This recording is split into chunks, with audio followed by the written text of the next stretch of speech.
Hello. लोग मजबूर हैं घरों से निकलने के लिए, या मजबूर हैं इस वक्त अपने घरों को वापस जाने के लिए।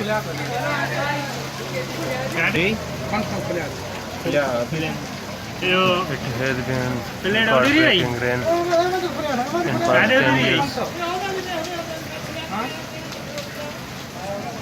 and it was heavy storm.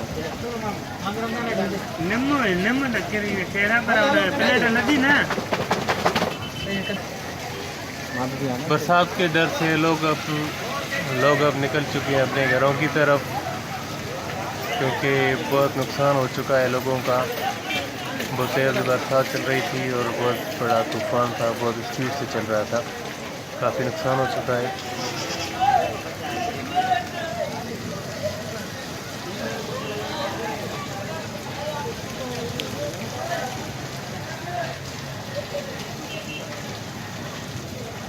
गुज़रे 10 सालों में पहली बार इतनी बरसात हुई है और पहली बार इतना तेज़ तूफ़ान चल रहा था आज। इतनी तेज़ हवा गुज़रे 10 साल में नहीं चली पहले।